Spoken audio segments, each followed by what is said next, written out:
Hey guys, Peaks and Valleys by Spencer Johnson. When I was in the bookstore the other day, I came across like four of his books, so I bought them all. Um, but Peaks and Valleys is my favorite so far. It's a really cool story.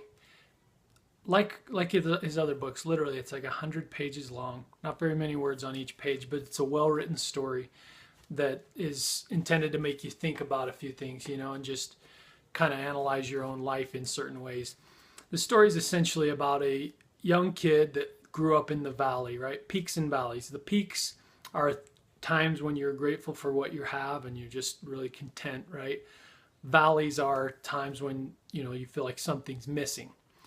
So this kid grew up in the valley and he started looking up at the big mountain peaks and just thinking like, I wonder what it's like up there. I wonder what I might discover if I went up there. And as he talks to the people he knows and his parents and stuff, he's typically discouraged from going up there because they don't know what it's like, right? Which is so typical of our life. Like, if you set some goal that's outside of the norm or perspective of the culture around you, they'll the most frequent response is like, "Don't do it, man." Like a lot of fear sets in, or people just want you to let's just all stay where we're at and it's comfortable and familiar and or whatever. Like, so you get pushback from people even though it's not even their life.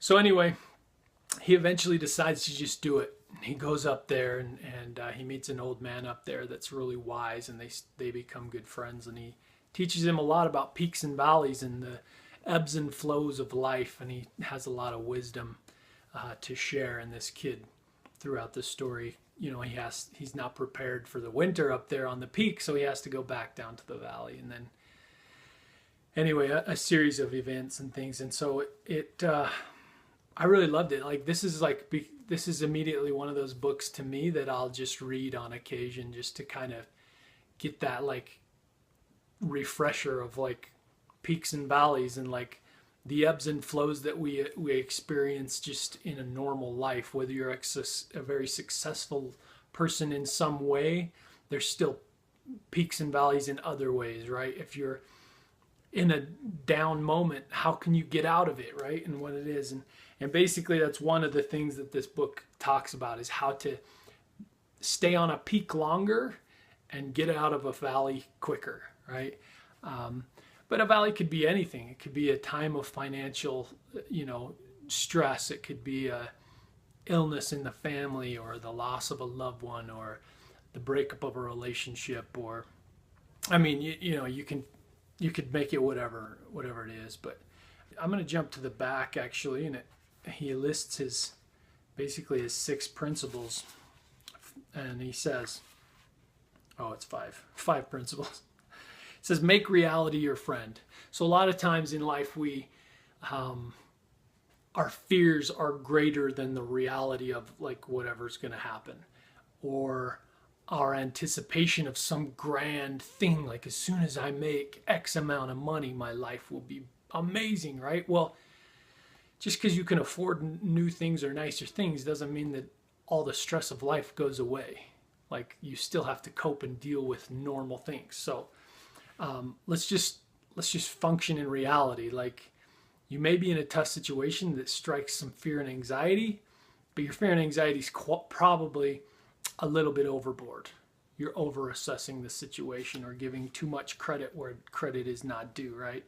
So whether you are temporarily or up on a peak or down in a valley, ask yourself, what is the truth of the situation?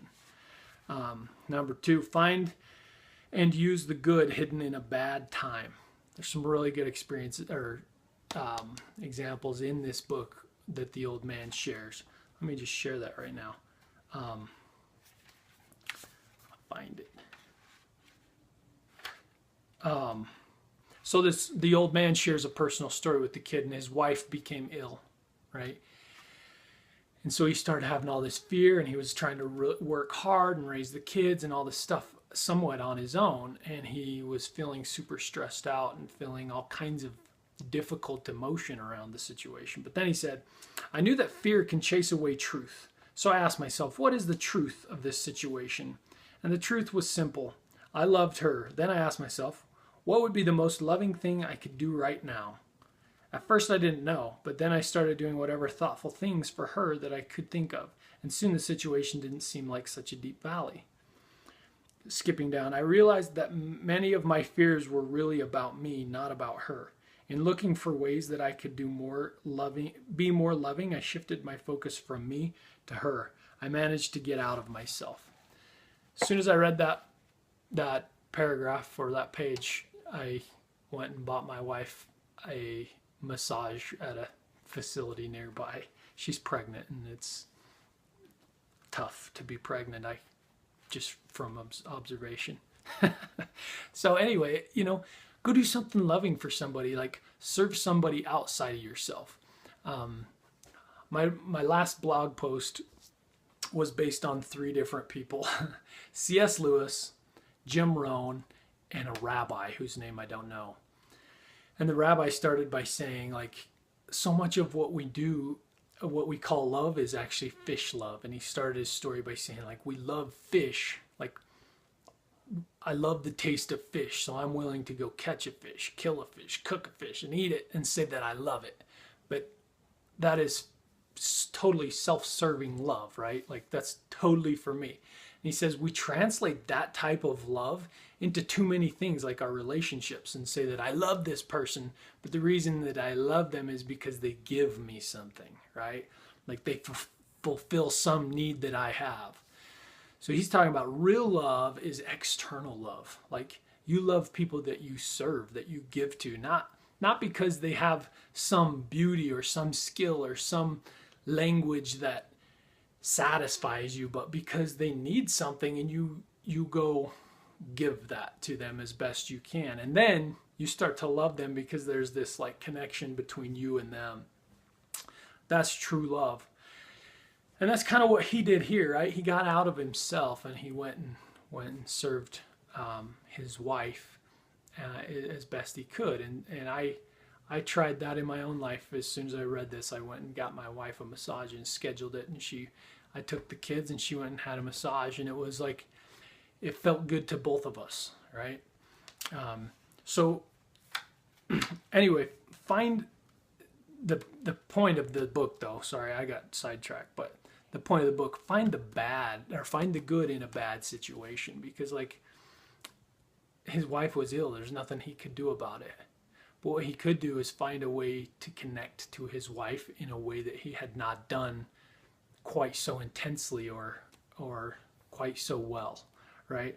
In business, it happens all the time. Like how many times have you heard the story of a wealthy person who said, I got fired from this job, and in my desperation, that's when I started this. And here I am, 5-10 years later, a multimillionaire, right? Like so many stories like that. Pat Flynn is one of them. He's an online, he basically just talks about how he makes money online. Well, he was an architect who lost his job. In all his free time, since he didn't have a job, he created a course for studying architecture and passing the architect exam or whatever. I mean, I'm not an architect. I don't know how it goes, and he basically became the authority for that. He sold more study guides and things than like the official architecture schools and sites sold, and he became quite well to do off of just that alone. And then he leveraged that into more online business. Now he basically just teaches people how to make money online, and he has a ticker. He shows how much money he makes, and I think he's up over $2 million so far this year, and we're in September. So this guy that lost as we would say, a solid job, probably making, maybe around 6 figures or something, lost his good job and started an online enterprise that he now makes over $2 million a year. So find the good, right? If you lose your job, you got a bunch of extra time. So now where are you going to focus that time? How can you, instead of sitting around being depressed or whatever, like where can you leverage that? Find the good in the bad situation. Number 3, appreciate and manage your good times wisely. So be humble and grateful. Do more of what got you there. Keep making things better. Do more for others. Save resources for upcoming valleys. Inevitably, you're going to come across another valley. That's a part of being alive. So how can you prepare for it, and so that when it comes, it won't be so deep, it won't be so bad, and it'll be quicker? Follow your sensible vision. Imagine yourself enjoying a better future in such specific, believable detail that you soon enjoy doing what it takes to get there. That's such a huge piece of the puzzle, like, to success, especially like financially. Like, the truth of like running a business is it's hairy and messy and it's hard. And a lot of people explain it as like jumping off a cliff and building the plane on the way down. Like, it's just like a lot of reactionary, a lot of like, you come up against a wall and you got to figure out how to get around that so that, you know, everything doesn't crumble, and it's just hairy, right? But if you've got this vision of and specific goals that you're trying to chase, doing all these hairy things actually is enjoyable because you know where you're going. You have this specific destination you're getting to, right? And it's more fun to go through the struggles when you know where you're going.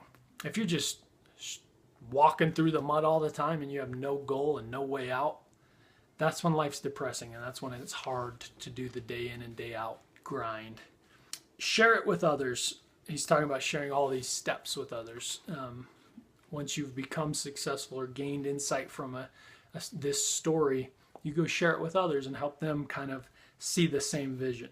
So now that I've already gone through the end of the book, I'm going to go back a little bit and just talk about one more thing. This kid's wondering why there are so many peaks and valleys. Like, why is it even necessary to have the highs and the lows? Like, why can't I just stay on a high, right? Stay on a peak. And he draws a line. The old man draws that line, right, which is a heartbeat, and which signals life, right, vibrancy. And then he draws a flat line. He's like, what's that mean? And he's like, well, I guess that he doesn't have a heartbeat, right? He says, yep, and that's a problem. Like a healthy heartbeat, your personal peaks and valleys are an essential part of a normal, healthy life. So are the plateaus. If they are times of healthy rest, when you take stock of what is happening and pause to think about what to do next. So three concepts that he's basically talking about. Like, the peaks are is when you're like really in a content place, right? The valleys are when you're fighting and struggling for something more, or dealing with an issue. And the plateaus could be a variety of things, but hopefully your plateaus are a time when you step back from it all and just kind of take a break and analyze, right? And kind of process your next step and see what's the next good step for you, right? The whole ups and downs is just a part of life. Don't try and fight it. Don't try and get rid of it. Plan for them, but expect them, right? And be grateful. Like I said about my blog post earlier about, do you really want easy? You don't. You don't want it easy. You want those valleys because that you want to have that past history of all that joy, of all the things that you've done, gone through, accomplished, fought together, fought through, right? In order to attain something or achieve something of value to you. You don't want it just to come easy like a celebrity child who was given fortune and fame without any kind of trial or effort. Not to like bash like all celebrity children, but I'm talking about those few that are in the media that are basically like super wealthy. They're only popular for trash TV. Their fame comes from ridiculous acts. Like, that's not what the person you're interested in following, and that's not the person you're interested in becoming. You want to be someone that's been through the battle, someone that's got real life experience in dealing with struggle and then coming out on top, and can still be kind and generous and grateful, and like, that's the type of people that experience real joy, and that's the path you want. So try to prepare for the peaks and so that you can maintain it, but also prepare for the valleys because they're inevitably going to come, and it's a part of life, and you You wouldn't know the taste of sweet without the taste of salt. You wouldn't know good from evil without, both being there. You need highs and you need lows, and it gives you perspective and contrast. So anyway, thanks for watching. Go purchase your book, Peaks and Valleys, off of Amazon. I'll put a link here in the notes so you can go buy yours, and that way I'll get a small commission. And head over to my website, bronsonwilks.com, to see what other books and book reviews and blog posts there are there for your resources. So thanks for watching, guys.